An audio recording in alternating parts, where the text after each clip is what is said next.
Hello students, आज हम thermodynamics के जो सेकंड पार्ट अपना थर्मोकेमिस्ट्री उसके अंदर हीट ऑफ कंबस्चन पढ़ेंगे।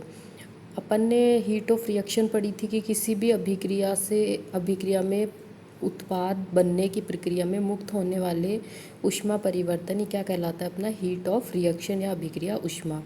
अब अभिक्रिया ऊष्मा को अपन 2-3 टाइप से डिवाइड किया था अपन ने। जैसे एक तो थी हीट ऑफ फॉर्मेशन। तो हीट ऑफ फॉर्मेशन क्या थी, अपनी एक मोल उत्पाद को अपने अवयवी तत्वों से बनने में होने वाले ऊष्मा परिवर्तन को अपन हीट ऑफ फॉर्मेशन कहते हैं।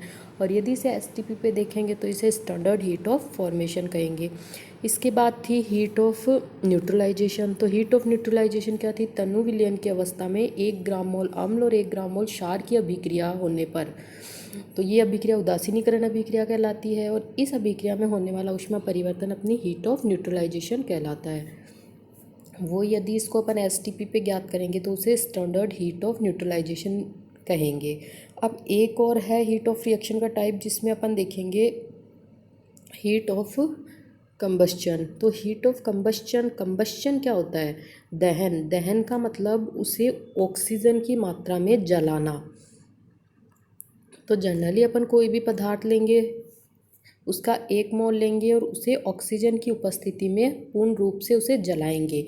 इस अभिक्रिया में होने वाला एंथैल्पी परिवर्तन या ऊष्मा परिवर्तन क्या कहलाता है, अपनी दहन ऊष्मा। तो किसी तत्व अथवा यौगिक के 1 मोल का ऑक्सीजन की उपस्थिति में पूर्णतः दहन होने पर होने वाले एंथैल्पी परिवर्तन को अपन दहन ऊष्मा कहते हैं। दहन का मतलब ही जलाना होता है और जलाने के लिए अपन को यहाँ ऑक्सीजन की प्रेजेंस होना आवश्यक है, तो उसे अपन दहन ऊष्मा कहेंगे। यदि दहन ऊष्मा को एसटीपी यानी 298 केल्विन टेम्परेचर या 25 डिग्री सेंटीग्रेड टेम्परेचर व 1 एटमॉस्फेरिक प्रेशर पे ज्ञात करेंगे तो उसे स्टैंडर्ड हीट ऑफ कंबस्चन कहेंगे। जैसे एग्जांपल के रूप में अपन लेंगे, यहाँ पे अपन ने बेंजीन लिया है और इसकी O2 से अभिक्रिया कराई है। तो यहाँ O2 के अपन ने 15/2 मोल काम में लिए हैं। ये O2 के मोल अपन इस तरह से निकालते हैं कि जितने भी कार्बन है उनको तो अपन CO2 में चेंज कर देंगे, जितने भी कार्बन है उनको अपन CO2 में चेंज कर देंगे। तो यहाँ 6 कार्बन है तो अपन ने यहाँ लिख दिया 6 CO2। फिर जितने भी हाइड्रोजन है उससे अपन H2O में चेंज कर देंगे, यानी 6 हाइड्रोजन है तो H2 की फॉर्म में ये आ गया 3H2O। अब इधर से अपन ऑक्सीजन काउंट कर लेंगे, 6 दूनी 12 और 3, तो 12 और 3 15 ऑक्सीजन। 15 O एटम है लेकिन अपन O2 की फॉर्म में लिखेंगे तो इसे 15/2 लिख देंगे। तो इस तरह से अपन O2 की कैलकुलेशन करते हैं। और इस प्रोसेस में होने वाला हीट ऑफ जो कंबस्चन है अपना वो है -781 किलो कैलोरी। तो देखिए इसके अंदर जहाँ पे भी अपन ने दहन किया है या इसका कंबस्चन किया है उसके अंदर हमेशा प्रोडक्ट क्या बनेगा, अपना CO2 और 3H2O। यहाँ हमेशा CO2 बनेगा, कार्बन मोनोऑक्साइड नहीं बनेगा, क्योंकि कार्बन मोनोऑक्साइड क्या होता है, उसका अपूर्ण दहन होता है कार्बन का। लेकिन अपन को यहाँ क्या करना है, पूर्ण दहन करना है। तो अपने पास हमेशा कार्बन मोनोऑक्साइड न बन के कार्बन डाइऑक्साइड और H2O, तो यानी इस अभिक्रिया के प्रोडक्ट हमेशा यही रहेंगे, सिर्फ इनके मॉलिक्यूल्स की संख्या में चेंज होगा। ये इसकी डेफिनेशन थी। अब अपन इसका एक्सपेरिमेंटल डिटर्मिनेशन देखेंगे। तो जनरली जो इसका एक्सपेरिमेंटल डिटर्मिनेशन होता है वो एक उपकरण होता है स्पेशली, जिसे अपन कहेंगे बम कैलोरीमीटर, उसके द्वारा प्रयुक्त किया जाता है। बम कैलोरीमीटर क्या होता है, ये तो एक बड़ा बीकर है, इसके अंदर एक ये एपरेटस है, ये अपन ने इस तरह की व्यवस्था करी है जिससे अपन कहेंगे बम कैलोरीमीटर। तो ये बम कैलोरीमीटर क्या होता है, इसके अंदर ये जो प्लेटिनम का क्रूसिबल है, इस क्रूसिबल को बोलते हैं अपन बम, जिसके अंदर अपन पदार्थ की ज्ञात मात्रा लेते हैं। देखिए यहाँ पे ये जो है ये है पदार्थ की ज्ञात मात्रा और ये है अपने पास प्लेटिनम का क्रूसिबल। इस क्रूसिबल को एक इंसुलेटेड चैम्बर के अंदर क्लोज किया हुआ है। इसका मतलब इस चैम्बर के अंदर ना तो हीट और ना ही मैटर का एक्सचेंज होता है। ये जो कंडीशन है ये एडिबेटिक कंडीशन है, ना तो हीट का एक्सचेंज करेगी एनवायरनमेंट से और ना ही ये मैटर का एक्सचेंज करेगी अपने सराउंडिंग से। तो इसे इस चैम्बर को एडिबेटिक कंडीशन में इस तरह से इंक्यूबुलेटेड किया गया है। इस पदार्थ के ऊपर यहाँ पे इलेक्ट्रोड के द्वारा एक तार लगाया गया है। इस तार को जलाकर अपन क्या करते हैं, पदार्थ को जलाते हैं, तो इसे जलने का तार कहेंगे जो अपने इलेक्ट्रोड से जोड़ा है। बाहर की ओर से इस चैम्बर में ऑक्सीजन सप्लाई के लिए यहाँ पंप लगा है, यानी O2 सिलेंडर है ये, और ये ऊपर इसका वाल है। इससे अपन इसके अंदर O2 को प्रवाहित करते हैं और यहाँ से वाल्व बंद कर देते हैं। जनरली इसके अंदर जो अपन ने ऑक्सीजन भरी है वो भरी है 25 एटमॉस्फेयर पर, यानी इस चैम्बर में 25 एटमॉस्फेयर पर ऑक्सीजन गैस भरी है और इस प्रेशर की उपस्थिति में अपन इसका दहन करवाएंगे। ये जो उपकरण है ये अपना हो गया बम कैलोरीमीटर। बम कैलोरीमीटर को एक बड़े बीकर में रखा है जिसके अंदर जल लिया गया है। ये जो जल है इसकी अपन ने ज्ञात मात्रा ली गई है, यानी ज्ञात या तुली हुई मात्रा, और इसके अंदर अपन एक थर्मामीटर लगाया है और एक विलोडक जिससे अपन हिलाने का काम करेंगे। तो जनरली जो बम कैलोरीमीटर है इस तरह का एक अरेंजमेंट किया जाता है। इसके अंदर फिर क्या करेंगे अपन, दहन ऊष्मा ज्ञात करने के लिए ये प्लेटिनम का क्रूसिबल है, इसके अंदर पदार्थ लेंगे। सबसे पहले अपन वैसा वो पदार्थ लेंगे जिसकी दहन ऊष्मा अपन को ज्ञात हो, तो यहाँ ज्ञात दहन ऊष्मा वाला पदार्थ लेंगे। इसकी सहायता से अपन ये जो बम कैलोरीमीटर है इसकी ऊष्माधारिता ज्ञात करेंगे, यानी इसकी हीट कैपेसिटी, यानी कितनी हीट एब्जॉर्ब कर सकता है वो अपन ज्ञात करेंगे। जैसे अपन ने हीट ऑफ न्यूट्रलाइजेशन के अंदर भी क्या किया था, जो अपन ने थर्मस फ्लास्क लिया था उसका जल तुल्यांक ज्ञात किया था, और जल तुल्यांक क्या था, उस थर्मस फ्लास्क का और थर्मामीटर का, इन सब का क्या था, जल तुल्यांक, इन सब के द्वारा ग्रहण की गई ऊष्मा थी। उसी तरह यहाँ पे इस बम कैलोरीमीटर द्वारा जो इसकी ऊष्माधारिता है उसको अपन पहले ज्ञात करेंगे, और इसके लिए अपन एक ज्ञात दहन ऊष्मा वाले पदार्थ का दहन करवाते हैं, और जनरली इसके रूप में अपन बेंजोइक एसिड लेते हैं। फिर अपन ने इसकी दहन ऊष्मा ज्ञात कर ली। उसके बाद इसी क्रूसिबल के अंदर अपन अज्ञात पदार्थ लेंगे और उसे अपन इस जलने के तार से जलाएंगे। ऑक्सीजन की प्रेजेंस है तो यहाँ इसका पूर्णतः दहन होगा तो इसमें उत्पन्न ऊष्मा निकलेगी, और ये जो ऊष्मा है ये कुछ ऊष्मा तो इस बम कैलोरीमीटर द्वारा अवशोषित कर ली जाएगी।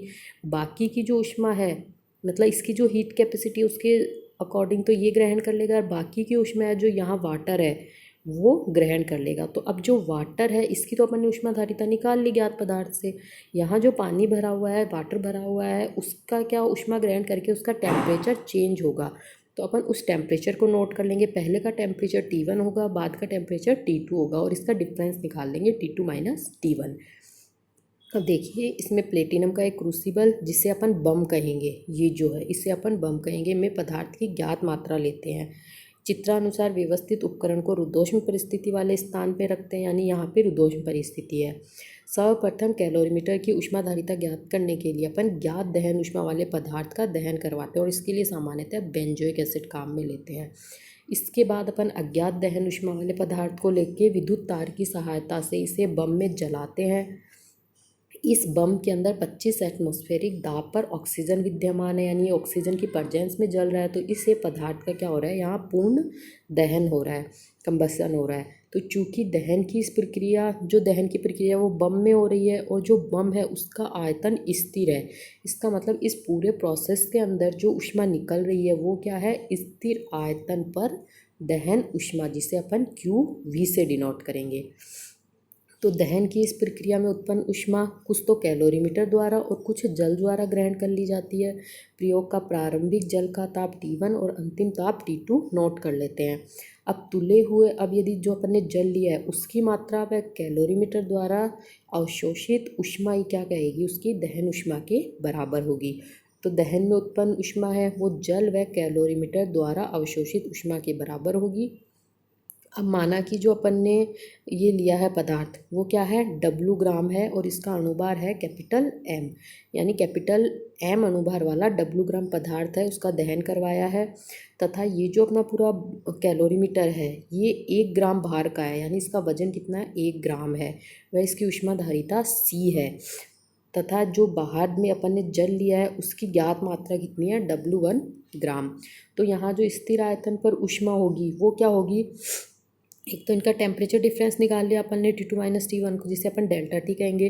तो जो अपनी ऊष्माधारिता है इसको डेल्टा T से गुणा कर देंगे, यानी C इंटू डेल्टा T। ये तो हो गई कैलोरीमीटर द्वारा ग्रहण की गई ऊष्मा, प्लस जो पदार्थ है वो जल है उसके द्वारा ग्रहण की गई ऊष्मा कितनी होगी, W1 इंटू डेल्टा टी।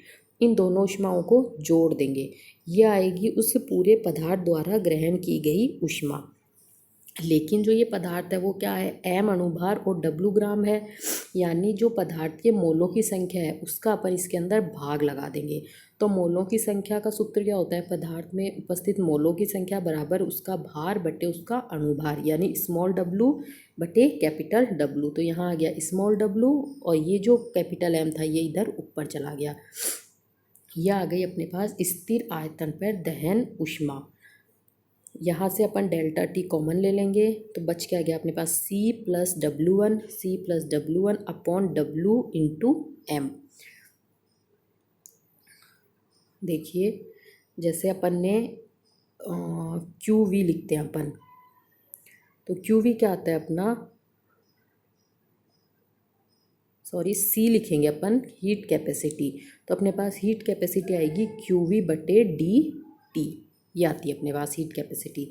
तो अपन ने QV निकाल रहे हैं तो QV इक्वल टू क्या हो गया, C इंटू डेल्टा टी, यानी कैपेसिटी इंटू डेल्टा टी। तो इसलिए अपन ने यहाँ पे जो Q लिखा है ये तो लिखा है C into delta T.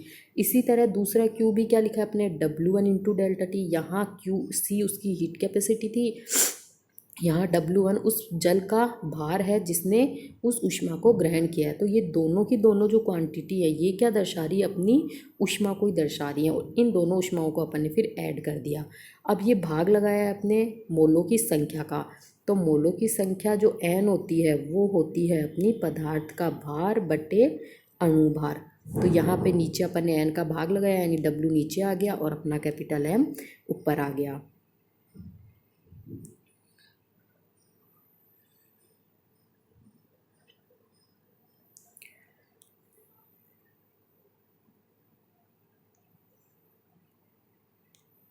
Okay, इस तरह से अपन क्या करेंगे, ये अपने पास QV निकल गया। अब इस QV से अपन क्या करेंगे, QP निकाल लेंगे। अपन ने पहले ये रिलेशन निकाला था कि QP equal to QV plus delta N dot RT। तो यहाँ अपन QV का मान रख के अपन क्या कर लेंगे, इससे QP ज्ञात कर लेंगे। तो स्थिर आयतन पर दहन ऊष्मा और स्थिर दाब पर दहन ऊष्मा, अपन इससे दोनों को ज्ञात कर सकते हैं। आगे अपन इसमें देखेंगे दहन ऊष्मा के अनुप्रयोग, यानी क्या क्या अपन इसको एप्लीकेशन है। तो जनरली जो दहन ऊष्मा है वो अभिक्रिया ऊष्मा आदि अभिक्रिया ऊष्मा का परिकलन करने के काम में आती है। अब यदि अभिक्रिया ऊष्मा किस तरह से अपन अभिक्रिया ऊष्मा का डिटर्मिनेशन करेंगे, तो जिन अभिक्रियाओं के लिए अपन अभिक्रिया ऊष्मा का मान सीधे सीधे प्रत्यक्ष रूप से ज्ञात नहीं कर सकते, वहाँ पे अपन दहन ऊष्मा के द्वारा उनकी अभिक्रिया ऊष्मा को परिकलित करते हैं। जैसे कि यदि कोई यौगिक है उसकी हीट ऑफ फॉर्मेशन अपन को ज्ञात ही नहीं है, तो अपन उसकी दहन ऊष्मा का उसकी हीट ऑफ रिएक्शन ज्ञात नहीं कर सकते, तो वहाँ अपन दहन ऊष्मा का प्रयोग करेंगे। इसी तरह यदि कोई विभिन्न अपरूप है उनके संक्रमण हो रहे हैं तो उनको भी अपन सामान्यतः प्रत्यक्ष रूप से ज्ञात नहीं कर पाएंगे, तो वहाँ पे अपन क्या करेंगे, दहन ऊष्मा के आधार पर उसकी अभिक्रिया ऊष्मा को ज्ञात करेंगे। दूसरा है अपने पास कार्बनिक यौगिकों के अणुसूत्र व संरचना सूत्रों का निर्धारण। देखिए जनरली जो कार्बनिक यौगिकों की सजातीय श्रेणी होती है, वो जो सजातीय श्रेणी का मतलब होता है कि उसके प्रत्येक जो सदस्य होता है सजातीय श्रेणी का, उसके अंदर CH2 का अंतर होता है। तो अपन क्या करेंगे, उसकी श्रेणी के जो अणुसूत्र है उसमें CH2 का अंतर होता है, यानी उसकी दहन ऊष्मा में भी एक लगभग समान सा अंतर होगा, समान सी वृद्धि होगी, और वो कितनी होगी, लगभग CH2 के बराबर। जैसे मेथेन है, मेथेन में CH4 अणुसूत्र है। फिर इसकी दूसरी इसी श्रेणी का दूसरा सजात क्या होता है, एथेन, उसमें उसका फॉर्मूला होता है CH3, यानी इन दोनों में एक CH2 का अंतर है। जैसे कि मेथेन का देखते हैं अपन CH4, एथेन का देखते हैं अपन CH3,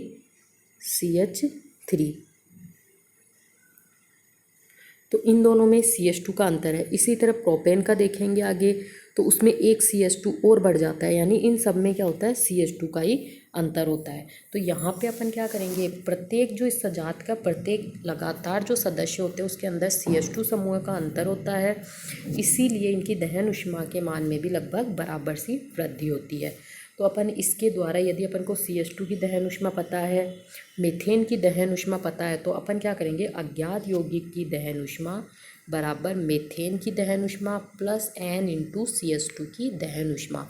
तो जिस तरह से अलग अलग सजात होंगे इस n का मान अलग होगा। जैसे अपन ने एथेन की दहन ऊष्मा निकाली यहाँ, तो क्या होगा, मीथेन की दहन ऊष्मा प्लस n का मान यहाँ 1 हो जाएगा और CH2 की दहन ऊष्मा। तो अपन यहाँ पे जो n है उसका मान ज्ञात करके अणु सूत्र व संरचना सूत्र ज्ञात कर सकते हैं। जैसे एग्जाम्पल के रूप में अपन देखेंगे, अपन देखते हैं कि जनरली जो CH2 है उसकी दहन ऊष्मा होती है 661.5 किलो जूल। अब यदि कोई भी अज्ञात हाइड्रोकार्बन है, संतृप्त हाइड्रोकार्बन है, उसके अणुसूत्र की अपन गणना कर सकते हैं। तो जनरली अपने पास जो संतृप्त हाइड्रोकार्बन है अज्ञात, उसका मान लो उसके लिए अपन को दहन ऊष्मा प्राप्त हो रही है 4854 किलो जूल, लेकिन अपन को उसका अणुसूत्र ज्ञात नहीं है। तो अपन क्या करेंगे, अज्ञात यौगिक की दहन ऊष्मा लिख लिया 4854 बराबर मीथेन की दहन ऊष्मा। मीथेन की दहन ऊष्मा अपन को ज्ञात होती है कि 890 होती है, प्लस n की जगह n लिख दिया और CH2 की दहन ऊष्मा रख दी यहाँ पे। अब यहाँ पे अपन को n निकालना है तो अपन इधर इधर ले आएंगे और ये 890 को इधर माइनस में ले गए तो अपने पास आ गया 3964। इस 3964 में अपन 661.5 का भाग लगाएंगे तो अपने पास आएगा 5.99। इसे अपन पूर्णांक के रूप में लिखेंगे, इंटीजर के रूप में। तो ये n इक्वल टू हो गया 6, यानी n का मान क्या आएगा 6। अब CH2 क्या आ गया, अपन 6 लगा देंगे, यानी जो अपना प्रोडक्ट है अज्ञात, जो अपने पास अननोन था, जिसकी अपन के पास दहन ऊष्मा आ रही थी 4854, उसमें n का मान कितना होगा 6, यानी 6 CH2 होंगे। तो 6 CH2 को जोड़ने वाला यौगिक क्या हो गया, एक तो मेथेन है प्लस 6 CH2 और है, तो मेथेन प्लस 6 CH2 यानी 7 CH2 की 7 कार्बन की एक श्रेणी हो गई जिससे अपन हेप्टेन कहेंगे। तो अज्ञात यौगिक अपने पास क्या हो गया, हेप्टेन। इस तरह अपन दहन ऊष्मा के मान के आधार पर अज्ञात यौगिक की संरचना या उसका अणुसूत्र ज्ञात कर सकते हैं। फिर आगे है इसमें दहन ऊष्मा की एप्लीकेशन में ईंधन का कैलोरी मान। जनरली जो ईंधन होता है वो कितना अच्छा है ये उसके अपन कैलोरी मान से देखते हैं। तो किसी ईंधन का कैलोरी मान क्या होता है, उस ईंधन के 1 ग्राम पदार्थ के पूर्ण दहन से कितनी ऊष्मा प्राप्त हो रही है, ये उस ईंधन का कैलोरी मान या उसकी ऊष्मा उत्पादकता कहलाती है। यानी पदार्थ की 1 ग्राम के पूर्ण दहन से उत्पन्न ऊष्मा उसकी ऊष्मा उत्पादकता या उस ईंधन का कैलोरी मान कहलाती है। जिस ईंधन के लिए दहन ऊष्मा जितनी ज़्यादा होगी उसका कैलोरी मान उतना ही ज़्यादा होगा और ईंधन उतना ही अधिक उत्तम होगा। यानी अपन इस ईंधन की कम मात्रा से ही मैक्सिमम ऊष्मा प्राप्त कर रहे हैं, तो ये ईंधन अपना उत्तम ईंधन हो गया। फिर है अपने पास भोजन का कैलोरी मान। भोजन का कैलोरी मान भी ईंधन की तरह ही है कि अपन ने जो भी भोजन खाया वो क्या होगा, ऑक्सीजन की उपस्थिति में ऑक्सीकृत होकर अपने शरीर को ऊर्जा देगा। तो वो भोजन जो अधिक मात्रा में अपने शरीर को ऊर्जा दे रहा है, एक निश्चित क्वांटिटी की ऊर्जा दे रहा है, वो उसका कैलोरी मान कहलाएगा। तो अपन अब जितनी शरीर को अपने शरीर को जितनी ऊष्मा की आवश्यकता होगी अपन उसी टाइप का भोजन करेंगे। अपन को पता है कि अपने शरीर में एक दिन के लिए अपने डाइट में कितनी खाएं कि अपन को इतनी ऊष्मा चाहिए। तो जो काम ज़्यादा कर रहा है उसके लिए ऊर्जा की आवश्यकता अधिक होगी, जो कम कर रहा है उसके लिए ऊर्जा की आवश्यकता कम होगी। तो अपन यदि अपन को हर टाइप के भोजन का कैलोरी मान ज्ञात होगा तो अपन अपनी इच्छा के अनुसार भोजन का चुनाव करके उसे अपनी डाइट में शामिल करेंगे ताकि हमें पर्याप्त ऊष्मा मिल सके। तो हमारे द्वारा ग्रहण किया गया भोजन ऑक्सीकृत होकर शरीर को ऊर्जा प्रदान करता है। यह ऊर्जा विभिन्न कार्यों में प्रयुक्त होती है। अतः दहन ऊष्मा ज्ञात होने पर हम पर्याप्त ऊर्जा वाले भोजन का चुनाव कर इन्हें अपनी डाइट में सम्मिलित कर सकते हैं। Okay, thank you.